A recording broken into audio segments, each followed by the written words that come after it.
Hello दोस्तों, कैसे हो आप लोग। I am really sorry.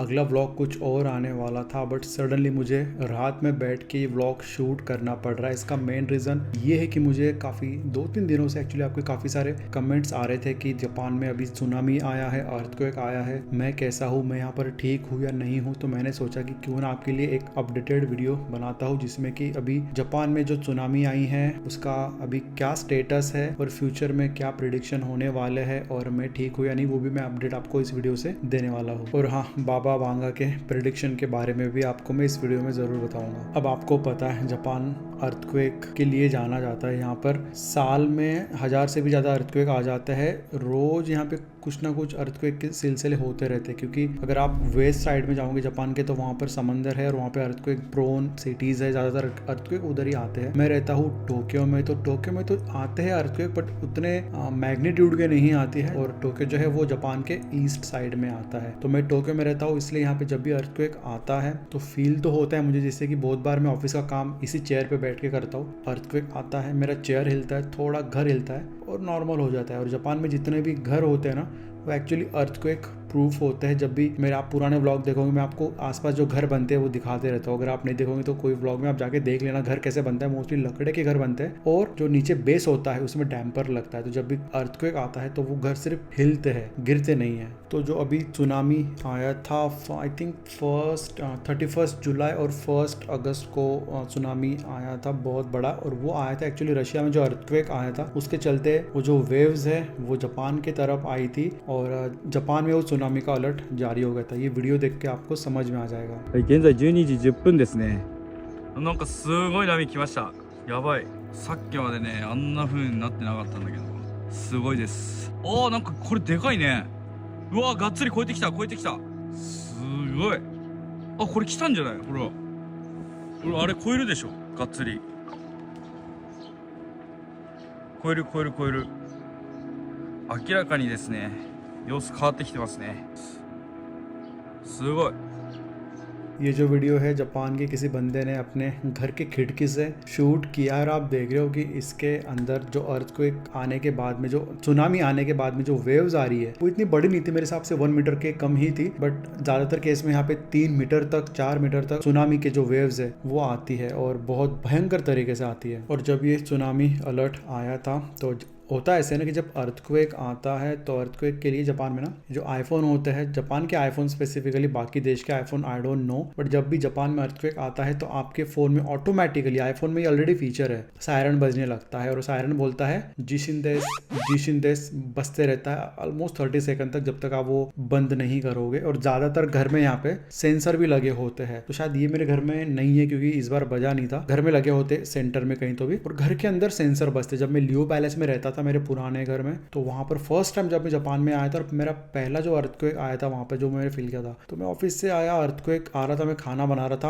और वो सायरन बजने लगा और मैं डर गया कि वो घर में सायरन क्यों बज रहा है, क्योंकि मैं कुकिंग कर रहा था, मुझे लगा मैंने कुछ जला वाला तो नहीं दिया, बट वो जिशिन बोल रहा था। और तब वो शायद मुझे वर्ड याद नहीं आया कि भाई जिशिन क्या है। तुरंत मैंने गूगल किया जिशिन यानी अर्थक्वेक, फिर मुझे, और घर भी हिल रहा था वो टाइम पे, तो मैं तुरंत घर के बाहर निकला, तब पता चला कि भाई घर में भी सायरन लगे होते हैं। तो ये जो अभी सुनामी आया था इसके चलते सारी जो ट्रेन थी वो रुक गई थी, फ्लाइट सारे डिले हो गई थी। और मेरा तो वैसे वर्क फ्रॉम होम होता है, पर ज़्यादातर ऑफिस में बोला कि भाई तुम घर पे ही काम करो, क्योंकि ट्रेन वैसे भी बंद है 2 दिन तक, काफ़ी कुछ लाइन्स डिले हो गई थी यहाँ पे, तो बोला था कि घर से ही काम करो। और हाँ, साथ ही में ऐसा बोला गया था कि आप जैसे होता कि पानी की बोतल, कुछ स्नैक्स, एक सुनामी किट होती है वैसे ऑफिस में हम सबको दी जाती है किट, जिसके अंदर स्नैक्स, पानी की बोतल, एक टॉर्च, बैटरी जैसे कुछ चीज़ें उसके अंदर होती है। तो कुछ ऐसा इंसिडेंट हो जाता है अनफॉर्चुनेटली, तो वो बैग के अंदर आपके पास में कुछ दिनों तक सर्वाइव करने के लिए उसके अंदर चीज़ें होती है। तो आपके काफ़ी सारे मुझे कमेंट्स आए थे वीडियो पे और मुझे पर्सनली काफ़ी लोगों ने डीएम्स किए हैं इंस्टाग्राम पर भी। तो मैं आपको बहुत बहुत थैंक यू बोलना चाहता हूँ कि आप मेरा इतना केयर करते हो। यानी ज़्यादा मेरे रिलेटिव्स के तो बहुत कम लोगों के मुझे मैसेजेस आए हैं, जो मेरे अच्छे अच्छे दोस्त थे थे और जो मेरे क्लोज रिलेटिव्स है उन्होंने किया था मुझे मैसेज कि मैं कैसा हूँ, ठीक हूँ या नहीं, मुझे व्हाट्सएप भी किया था उन्होंने। बट आपके लिए तो मैं बहुत है दिल से शुक्रिया अदा करना चाहता हूँ कि आप भी मेरा इतना यहाँ पर ध्यान रखते हो, मेरा अपडेट लेने की कोशिश करते हो। अभी जो लोग जापान में ट्रैवल करने के लिए आने वाले हैं या फिर जो जस्ट अभी जापान में आए हैं तो उनको तो ऑफकोर्स डर लगने वाला है कि जापान में इतना सुनामी आ रहा है। और इंडियन टीवी में तो जो न्यूज़ चैनल है वो तो बहुत ज़्यादा बड़ा चढ़ा के बोलते हैं, जो फैक्ट होता है ना उससे वो थोड़ा 20-30 गुना उसमें मसाला डाल के वो बात करते हैं। तो उतना यहाँ पे नहीं हुआ है चीज़ें, बट हाँ ऑफकोर्स चीज़ें यहाँ पे जब होती है तो यहाँ की जो गवर्नमेंट होती है उसको एकदम प्रोफेशनल तरीके से, अच्छे तरीके से उसको हैंडल करती है। तो यहाँ पर ना जापान में जे अलर्ट बोल के सिस्टम है, तो जब भी यहाँ पर कुछ अर्थक्वेक आता है, सुनामी आता है, कुछ फायर डिजास्टर होता है, तो जो जे अलर्ट है जापान गवर्नमेंट का एक सिस्टम है जो कि ऑलरेडी आपके फोन में आपको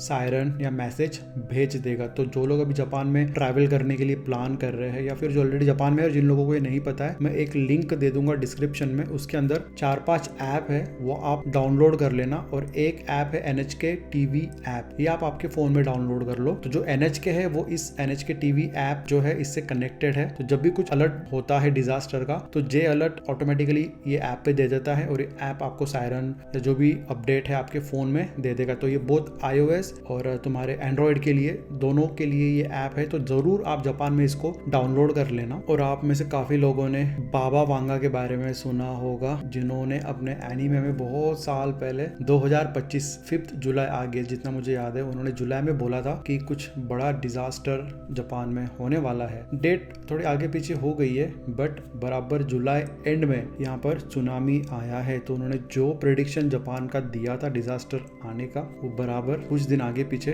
बट जरूर हुआ है। और काफी सारे एक्सपर्ट्स का ये मानना है कि जापान में आने वाले 10-15 साल में बहुत बड़ा डिजास्टर आ सकता है। तो यहाँ का जो पैसिफिक रिंग ऑफ फायर है उसके आसपास यहाँ पर बहुत अर्थक्वेक, सुनामी के काफी हाई रिस्क है। तो इसके चलते जापान में कुछ ना कुछ आगे फ्यूचर में सुनामी या फिर अर्थक्वेक जैसे रिस्क रहने ही वाले हैं। तो अगर आप जापान में भी प्लान कर रहे हो आने का फ्यूचर में, काफ़ी लोग को मैंने अभी 1-on-1 कंसल्टेशन दिया है, उनको बताया मैंने कि जापान की पॉजिटिव साइड भी मैंने उनको बताई है, नेगेटिव साइड भी मैंने बताई कि अर्थक्वेक जापान में काफ़ी ज़्यादा होते रहते। तो आपको मेंटली यहाँ पर प्रिपेयर होकर आना पड़ेगा कि जब भी आप यहाँ पर आओगे आप ऑफकोर्स आपको यहाँ के लोग अच्छे मिलेंगे, खाना अच्छा मिलेगा, कल्चर अच्छा है, बट आपको साथ में कुछ नेगेटिव पॉइंट्स मिलेंगे। जो सबसे पहला है अर्थक्वेक, तो आपको उसके लिए रेडी होना पड़ेगा। बट अच्छी बात ये है कि जापान की जो गवर्नमेंट है वो फ्यूचर के बारे में सोच रही है, जो फ्यूचर में होने वाला है वो अभी से रेडी होके। तो सबसे पहले मैंने आपको बताया कि घर यहाँ के अर्थक्वेक प्रूफ होते हैं, तो आप बेफिक्र होके आपके घर में बैठ सकते हो। जब भी अर्थक्वेक आएगा, छोटा मोटा घर हिल रहा है, आपको डरने की ज़रूरत नहीं है। यानी आपको घर के बाहर दौड़ के,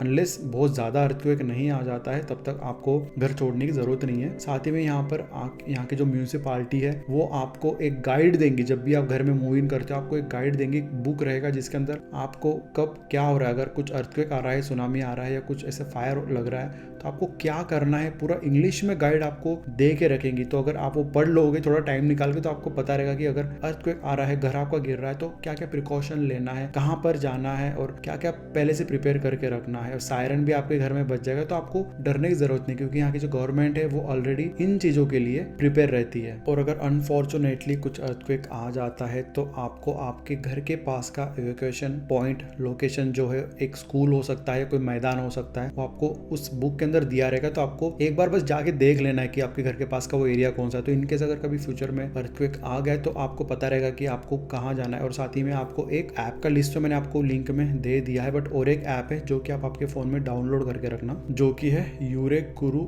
ऐप। तो अगर आप जापान में भी रिसेंटली ट्रैवल करने के लिए आ रहे हो इस पीरियड में, तो ये ऐप आपके फोन में डाउनलोड कर लेना। तो जो भी अर्थक्वेक के मैसेजेस या फिर अलर्ट्स वगैरह है, नोटिफिकेशन आपको आपके फोन में आ जाएंगे। और हाँ, साथ ही में आपको, वैसे तो ज़्यादातर जापान में कैश भी चलता है, कार्ड्स भी चलता है, बट आई विल सजेस्ट कि आप थोड़े बहुत कैश आपके फ़ोन में आपके वॉलेट में रखना, ताकि ऐसे कुछ इंसिडेंट हो जाता है तो वो कैश आपको काम आ सकता है। क्योंकि अर्थक्वेक के टाइम पे कुछ सिस्टम वगैरह ख़राब हो गया और आपको कैश की ज़रूरत है इमरजेंसी में, तो आपको काम आ सकते हैं। और सबसे इम्पोर्टेंट बात, यहाँ पर जो भी अलर्ट आपके फ़ोन में आते हैं या फिर घर के बाहर से भी गाड़ी जाती है, वो अलर्ट देने के लिए अनाउंस करती है। आज सुबह मेरे घर के बाहर से एक गाड़ी गई है, उन्होंने अनाउंस किया था रिसेंट अपडेट्स के बारे में, जो सुनामी आ रही है और जो अर्थक्वेक आने वाले हैं उसके बारे में वो अपडेट दे रहे थे। तो ये जो अपडेट्स वगैरह आपको मिलते हैं, अलर्ट्स आते हैं ना, इसको इग्नोर कभी नहीं करना है। हम बहुत बार ऐसा करते हैं कि हमारे फ़ोन में कुछ अलर्ट मैसेज आ गया या कुछ हम न्यूज़ पढ़ रहे, हमें पता चले कि ऐसा ऐसा हो रहा है और हम इग्नोर करते हैं, अरे कुछ नहीं होगा, देख लेंगे क्या होगा। थोड़ा हम ओवर कॉन्फिडेंट हो जाते हैं, बट यू डोंट नो। आप जापान में आ रहे हो ना, आपको सब यहाँ पे अच्छी चीज़ें मिलेंगी और उसके चलते ना आप ओवर कॉन्फिडेंट हो जाते हो कि अरे कुछ नहीं होगा, जापान में है, हम टेक्नोलॉजी से भरा हुआ है देश, यहाँ पे कुछ नहीं होता है। नो, ऐसा मेंटेलिटी मत रखना। ऑफ कोर्स टोक्यो में हो आप ऐसा मेंटेलिटी रख सकते हो, क्योंकि टोक्यो में उतना इफेक्ट नहीं होता है। बट अगर ट्रैवल करने के लिए आप किसी रूरल एरिया में जा रहे हो, जैसे कि रिसेंटली अभी मैं ओकिनावा गया था, होक्काइडो गया था, ये साइड में ना थोड़ा ज़्यादा अर्थक्वेक सुनामी आने के चांसेस होते हैं। जब भी आप थोड़े इस टाइप के एरिया में ट्रैवल करने के लिए जाते हो, जैसे कि अभी आप जापान में आने वाले हो ट्रैवल करने के लिए, आप में से काफ़ी लोग, तो ट्रैवल करते वक्त आप ऐसे एरिया में ज़्यादा घूमने के लिए जाओगे जो थोड़ा सी ओशन के साइड में है। तो जाने से पहले आप थोड़ा न्यूज़ वगैरह देख लो, अपडेट ले लो वहाँ की कि क्या हालत है, और तभी जाइएगा। और जो ऐप वगैरह है वो पहले से डाउनलोड कर लो और अपडेट लेके उस एरिया में आप ट्रैवल करना। और कभी भी ओवर कॉन्फिडेंस से कोई चीज़ें जापान में मत करिएगा। अभी जापान में रात के 1:30 बज रहे हैं, तो ऑफ कोर्स ये वीडियो थोड़ा शॉर्ट हो सकता है क्योंकि रेगुलर व्लॉग ये नहीं है। ये बस मैंने आपको अभी जो अपडेट है सुनामी और अर्थक्वेक के बारे में, बस उसके लिए ही मैं सोचा कि आपके लिए छोटा सा एक व्लॉग बना दूँ। तो आई एम रियली सॉरी ये व्लॉग थोड़ा छोटा होने के लिए। तो जो अगला व्लॉग आने वाला था वो जस्ट इसके बाद में मैं एक वीडियो डालने के बाद में उसको फिर से अपलोड कर दूंगा। तो जो भी लोग ये वीडियो अभी देख रहे होंगे उनको थैंक यू सो मच, और जो लोग अभी जापान में आ रहे हैं उनको सेफ ट्रैवल, और जो लोग अभी फ्यूचर में आने का प्लान कर रहे हैं उनको बेस्ट ऑफ लक। तो चलिए मिलता हूँ मैं आपको अगले वीडियो में। Till then bye bye, take care.